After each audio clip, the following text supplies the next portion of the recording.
Hello everyone, this is Jimmy and welcome to episode 11 of SevTech Ages.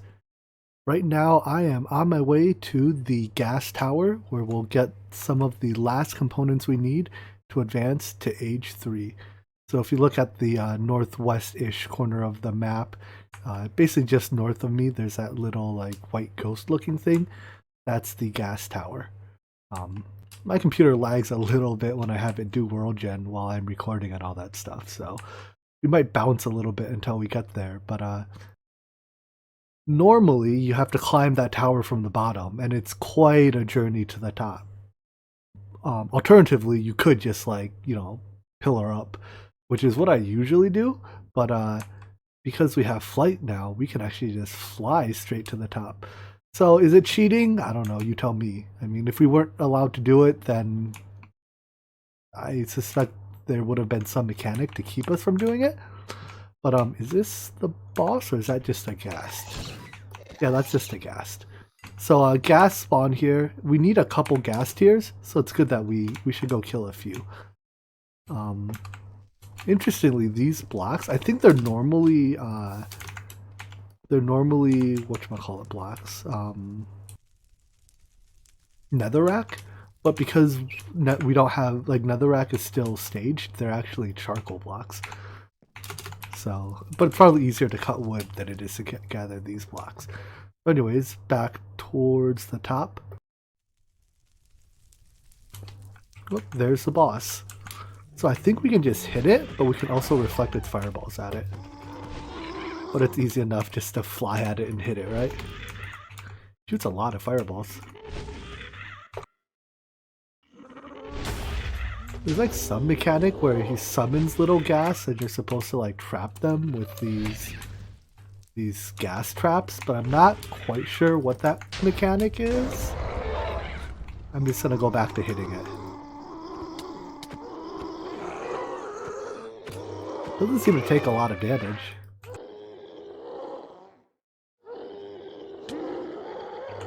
I'm not actually even sure if I'm making any progress. Anyways, let's go kill a couple little gas just to get the drops. There's a lot of little ghasts.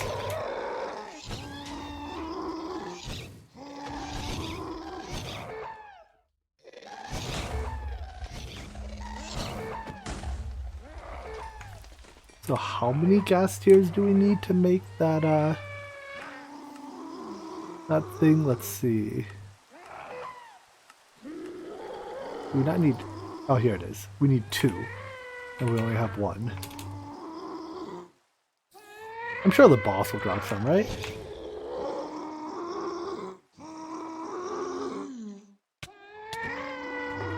Maybe we'll have better luck using ranged attacks.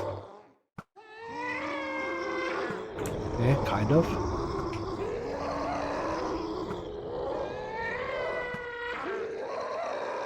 I'm definitely not doing this fight the way it was intended. Yeah, each time he seems to be limited to only taking like a couple points of damage per attack.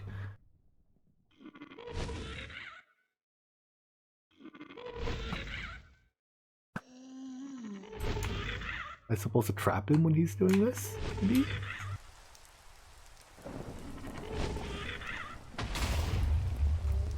I'm not honestly sure what that did. Whatever.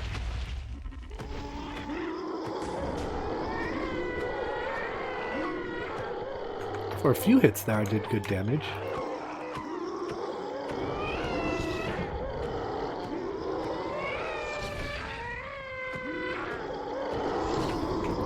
Almost there.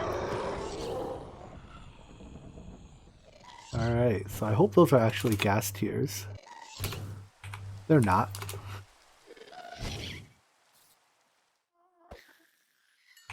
Anyways, we still have to explore the tower a little bit, both to get a second gas tier, and to... There's our second gas tier, and we still have to find the Carbonite reactor and some pistons. But with the boss out of the way, the rest of this should be easy. We just have to look around. So I'll come back when I found the reactor. So a couple stories down from the top, which is, we fought the boss up there, is this, the Carbonite reactor. And it looks like there's kind of like a puzzle thing here. I'm not quite sure what this is, but let's see what I'm pretty sure these granite blocks are actually redstone blocks in disguise. So let's see what happens when we push all the redstone into there. I don't expect anything to happen, but I don't know. This has to do something, right? Oh, hey! Wait. These are reappearing blocks. They're not actually golden diamonds.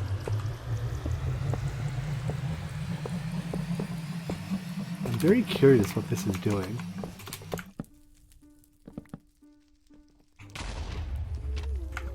Did it explode? Well then, I guess we're not getting that Carbonite reactor after all. I hope there's one down here somewhere. There's a lot of stuff going on here. So, lesson learned, I guess. Don't activate that thing that way unless you want to fight a bunch of stuff. I'm just gonna go ahead and snag this reactor then. To make sure I have one to use.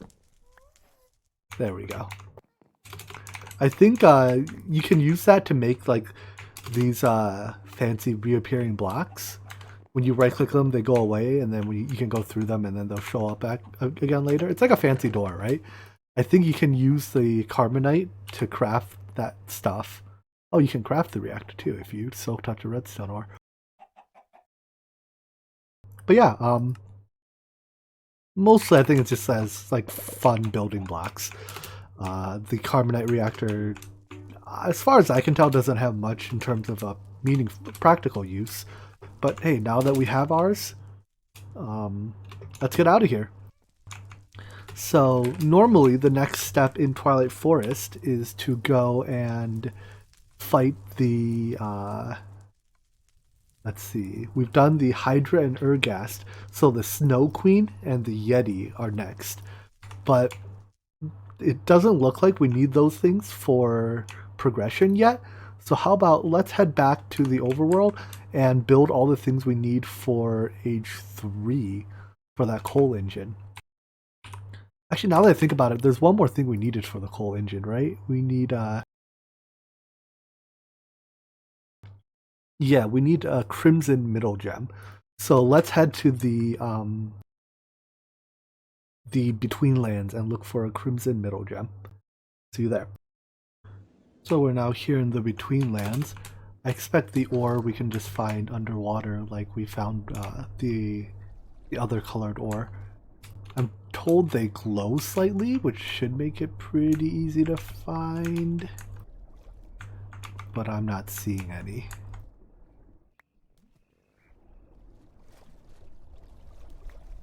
Do I have aqua affinity on my helmet? I do not.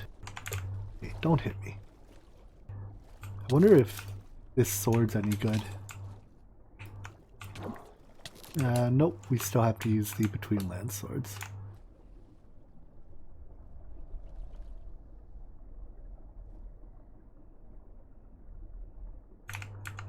But yeah, I'm not seeing any. Oh wait, there's. Is this the right color? I forgot what color we needed. And I'm suffocating. My air bubbles are covered by the corruption bubbles, so I can't quite tell. Can't quite tell how much air I have. So for this we needed, I don't think that was the right color. We need the red one. Okay. Well, back on the hunt.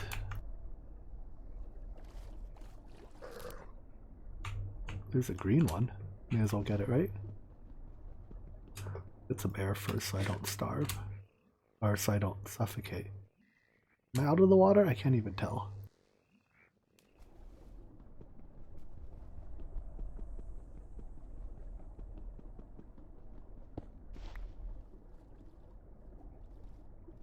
So we've gotten the red one and the green one. Or wait, we got the blue one and the green one. Here's the red one.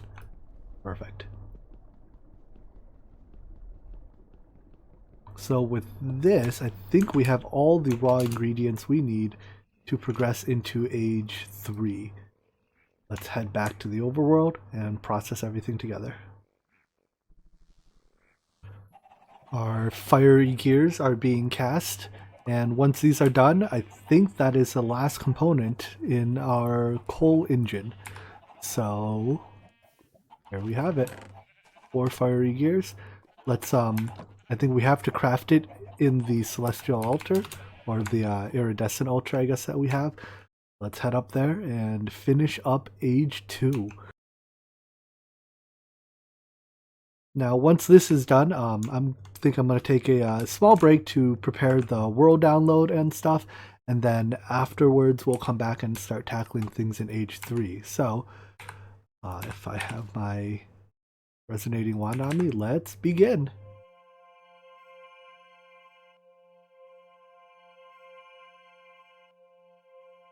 So, while we have a few advancements left that we didn't do in age 2, perhaps most notably, we didn't make our journey map token. I'm pretty sure journey map unlocks automatically when we enter age 3. So when this finishes, there'll probably be a bit of a lag spike as the world reloads. So let me pick it up. There we go. Welcome to age 3. So let's really quickly take a look at what's available in age 3. So from the top, we have immersive engineering.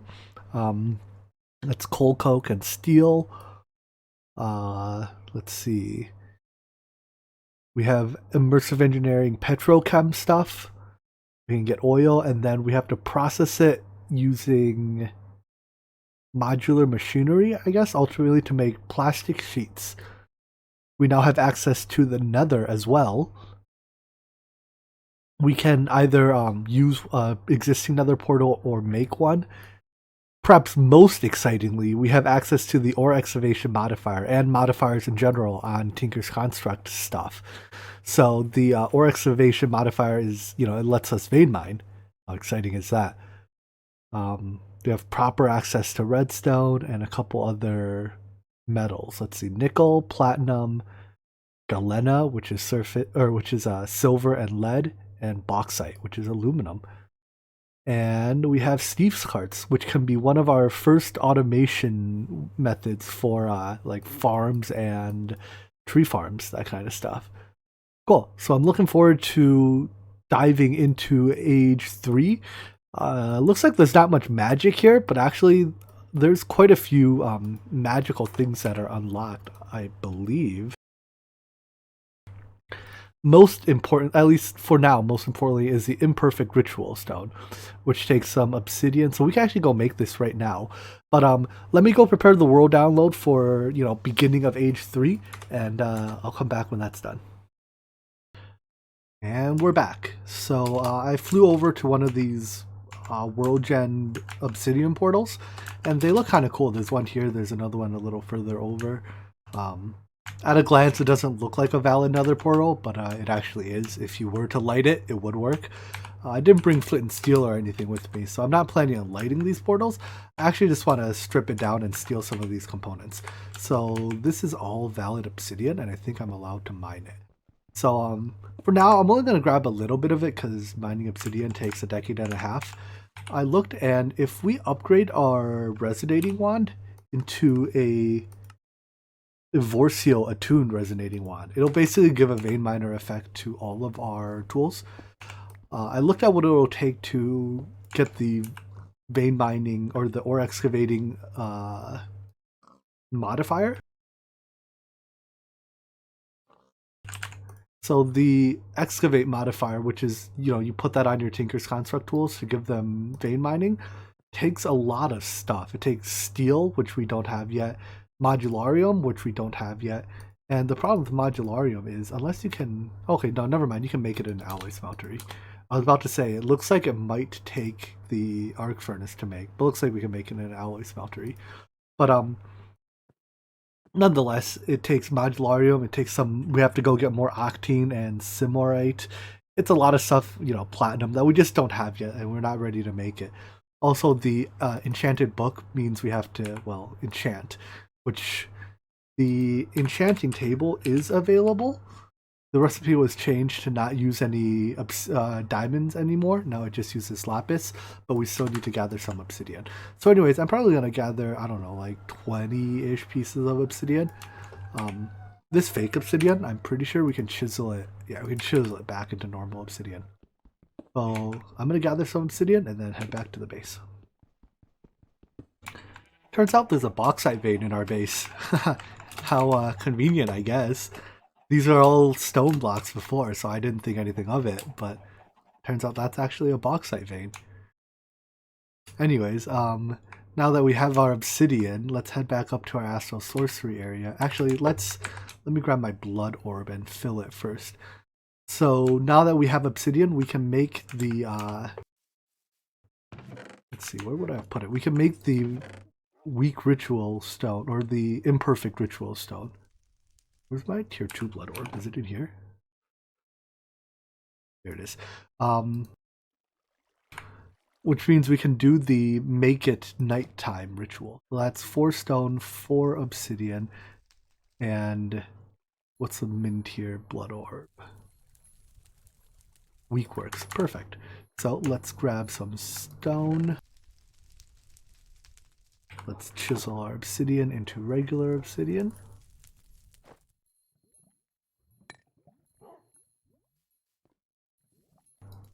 So the way this works is, what is that?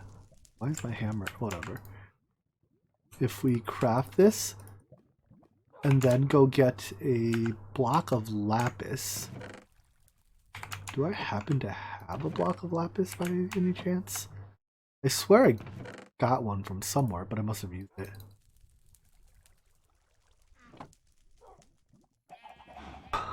Let's see. You turn that into a block, please. No? How do I make a block of lapis?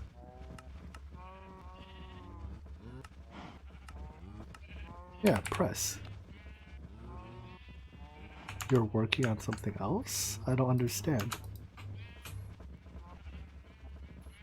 Why are you not buffalo? Alright, let me figure out what's wrong with my buffalo. So I crafted the stellar refraction table, and with this we can begin enchanting. But until or in order for us to get the best enchants, we have to discover a couple more constellations. Now there's a few that are available that we haven't discovered yet that we can find with this telescope, but there's a bunch that actually can only be discovered with a higher tier device called the observatory. So the observatory is crafted in the iridescent altar. It requires, you know, it's like 8 items on relays. So let's get started with it.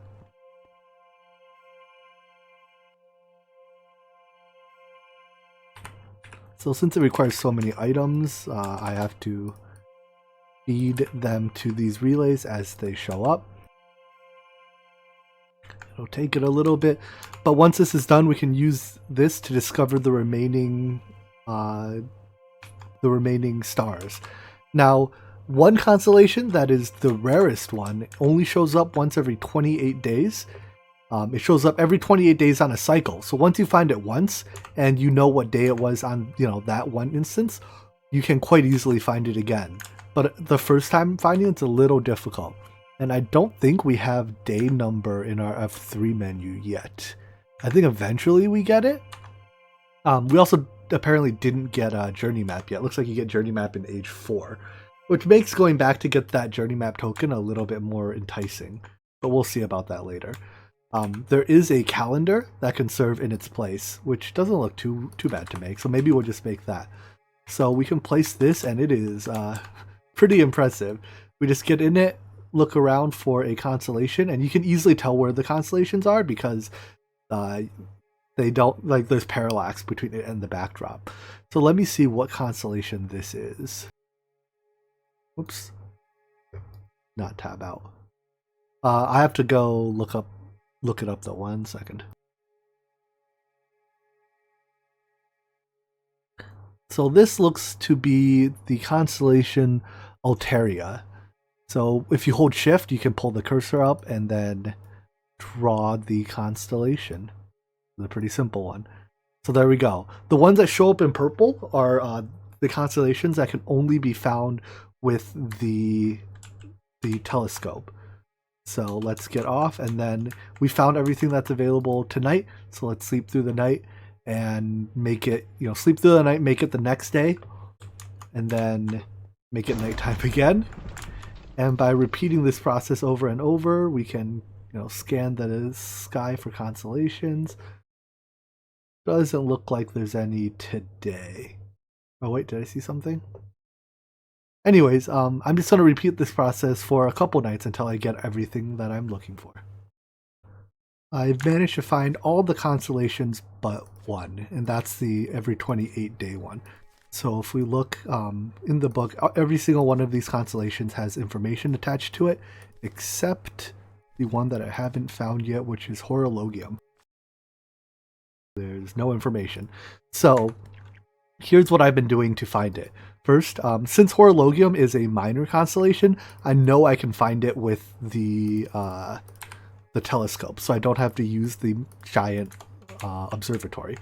Now, I'll come in here, I know there's 8 stages, so I'll cycle through all 8 pages, and I look for any page that doesn't have anything on it. And it's not up tonight, so I go to bed. I made a sleep charm, so I sleep instantly, and then I wake up, hit the ritual stone to make it night again. With that, it's the next day, and I can just look through everything again. And it doesn't look like it's up tonight. If you look in the upper left-hand corner too, there's a date now. I crafted a calendar so that I can see the date. So since it's not up today, I sleep, make it night, check again. And I've just been doing this for, I don't know, probably 10 to 15 nights now. So I expect Horologium will be coming up pretty soon. Any day now.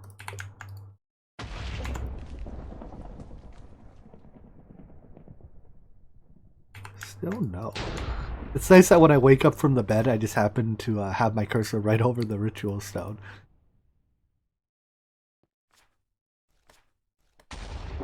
Sometimes right over the ritual stone. So if anyone's, playing SevTech on, yourself too, the date that my Horologium shows up is not necessarily synced to yours. So don't, if it shows up on like the 17th for me or whatever, don't expect it to show up May 17th for you. It's random per server. I think if you do use my world download, I expect it to be synced, but I'm not 100% sure. So anyways, since it appears like it's being stubborn, how about I'll just cut to the point when it shows up. Because it is the one that I want to use for enchanting first. So yeah, unless it's here tonight, I'll cut to when it shows up. Here it is, finally, on May 28th. So if we look at these stars, this is one of the few that I have memorized off the top of my head because it's so simple. There we go. Now we've discovered Horologium. So one of the enchants I want to make on this stellar refraction table, I think you have to click with an empty hand to pull it up, involves 2 Horologiums and 1 Decidia. So if it works, we should get a book that has a high level of sharpness and looting on it. So I think I wanted something like this. Horologium and Decidia, we can take the glass off. And we can see what's on it. Looks like it just tells us the constellations on it. It doesn't tell us the levels. So let's put our sword in there and it'll start enchanting it. We can also enchant a book if we want to just test it. The glass has 10 durability, so it can do 10 enchants, but it can be enchanted with unbreaking. So it's probably worthwhile to pursue. There we go. So we got sharpness 5 or sharpness 6 and looting 5. I heard that this can go up to sharpness 7, but hey, I'm not going to complain about sharpness 6 looting 5, right? So with our looting 5 book, let's start by putting this glass away because we won't need it for a bit now. We don't need looting on anything other than a sword, but we can do similar things with like with a pickaxe enchant to get fortune, and so on and so forth. So while it's still early in the night, let's see if I can find a Enderman. Remember before we were getting the Ender dust maybe half the time from an Enderman. So every other Enderman gives 1 dust. Let's see how much we get from an Enderman tonight. Being able to get these higher than normal level enchants is really why the Stellar Refraction Table is one of the most powerful forms of enchanting. And yeah, it takes a lot of work to get it. You know, you have to, especially because I think the looting enchant is from Horologium, which is your once every 28 days um, constellation. So it's a lot of work to get it, but once you have it, it's pretty good. So if we remember that it showed up on May 28th, we know that in exactly 28 days it'll show up again. So that'll be what, April like 25th or 26th, depending on if May is a long month or a short month. It's easy enough to look up. There's no way I would know that off the top of my head. So it doesn't look like I see any Enderman. How about I'll just cut and come back when I find Enderman. There you are, Mr. Enderman. So let's kill you and see what we get. And get the loot before the creepers blow it up. So off 1 Enderman, we got 3 dusts. And that's the power of looting 5. So anything that now comes from mob drops, we can get quite easily. And that was mostly for ender pearls, but you know, anything like if we need ink sacs from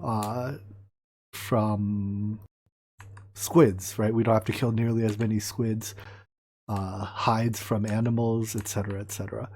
So that's the Horologium glass. Now let me make a couple other inscribed glasses for various other enchants. Remember, we can get stuff like mending for our chest piece. Protection goes, I think, up to 5 or 6 when enchanted this way. Fortune for a pickaxe, and so on and so forth. So let me make a couple other glasses and let's see what we can come up with. So we're back at the base. If you notice, time seems to have run backwards a bit, and that's because I wanted to stay Horologium night because I have a little more to do. So what happens is if you use the Imperfect Ritual Stone while it's still nighttime, it actually rewinds time instead of setting it to the next day. So that way I get to do more work here. Now, one enchant I want to do is I want to make one for like pickaxe type tools, right? That has fortune and I want fortune, efficiency, and ideally like unbreaking. So I believe that if I can get Horologium, Eversio, and so Horologium gives the fortune or looting effect. Eversio here gives a efficiency effect, and I want either Gelu or another one that's not up to night. So I have to use Gelu. And the thing is, when you I was gonna say, when you put it on, there's a chance that these will fail, but it looks like it succeeded this time. So let's take the paper out. You need the paper to engrave the glass, and once the glass is engraved, you can put tools in there. So let's just do our crystal pick. And let's see how we come out. This engraved glass stuff is actually a little difficult to make. It uses a lot of like resonating gems and lenses. All of these take a lot of time on the infuser, which is pretty hard to use manually right now. There's something we can do to make it better, but let's see how we got. Unbreaking 3, efficiency 5, fortune 6. Fortune 6 on a pickaxe. How awesome is that? So let's hey, you're not supposed to spawn here. This is a no monster zone. Maybe these monsters ignore that. Anyways, we have a vein here. Let's see. I'm not sure if this is affected by fortune, but 2. 2. If it is, maybe fortune is capped. What's hitting me? Get out of here, stupid monster. I suppose it's probably less exciting to use this on something like coal, but so we have 17. So yeah, that gave us 6. Maybe I was using the wrong pickaxe. 4. Anyways, you see my point. Fortune 6 is Fortune 6 on a pickaxe is very good. So that's kind of a another use for the stellar refraction table. We can get very powerful enchants for pickaxes. And I think next, let's do some armor enchants. Thankfully for armor, I don't think Horologium is that useful, so we can let the night pass, and if if the night passes, we can just go on to the next night. Let me figure out what type of enchant I want on my armor. So for armor, I've decided that I want Armara and Avedius primarily. Armara provides protection, Avedius provides mending. So if I try to put these on, we have that. I'm not exactly sure how like the overlap mechanic works, but their positioning and overlap kind of determines the level of the engraved glass. But there's some complicated, like, it's used in the code to do a lot of calculations. So if you look at the item, like where you put the stuff is encoded in the MBT data, but it doesn't encode the actual levels of the enchants you'll get or anything. So let's try enchanting our chest piece. Ideally we get, oh, I didn't put unbreaking on it. I wonder if, nah, that's probably fine. We can add an unbreaking book if we need it. When this is enchanted, let's see what we got. So we got protection and mending as expected. Now mending levels above 1 don't actually do anything. But we can apply that same enchant to our leggings and our boots, I guess. We can't enchant our helmet because it's already enchanted, but I mean, it's basically enchanted with the same ones. I actually don't know if slime boots can be enchanted, but maybe not. Tinker's Construct gear typically can. Let's find out. Yeah, it doesn't look like it. Alright, whatever. We should have a significant more amount of protection now with our gear enchanted. So let's put this glass away. Anyways, if there's more enchanting we want to do, for example, we can, like, I don't know, if we're fishing for whatever reason, we can enchant a fishing pole with Lure and Luck of the Sea. Perhaps it'll make sense to enchant a bow at some point. But anyways, this is just the sheer power of the Astral Sorcery enchantment system with the Stellar Refraction table. Takes quite a bit of support, both from Astral Sorcery and from other mods, to really make it come together. But as you can tell, when it comes together, it really comes together. So anyways, let me think of what we want to move on to next, shall we? Alright, next thing I wanted to do was just a little bit of vanilla enchanting. So I want to see if I can get a ore excavate book, so a vein miner book. I don't think the odds are terribly high, but we have a lot of levels to burn through, so let's just enchant some books, see what we get. Bottle smelt, that might be useful. I don't care for any of these. Spikes? Power 4, cool. Punch, eh. I'll take Sweeping Edge. Put that on our sword. Don't care for any of these.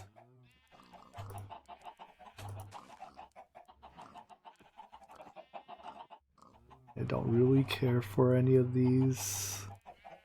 Torn between, I'll just take the high level one. Sure, why not? Unbreaking 3 is fine. Wow, that's a lot of stuff. Let me get a chest to store some stuff in even.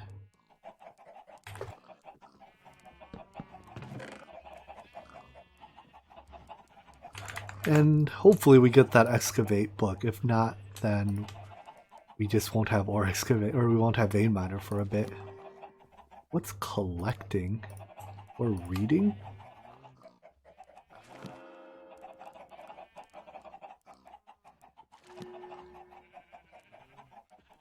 You left.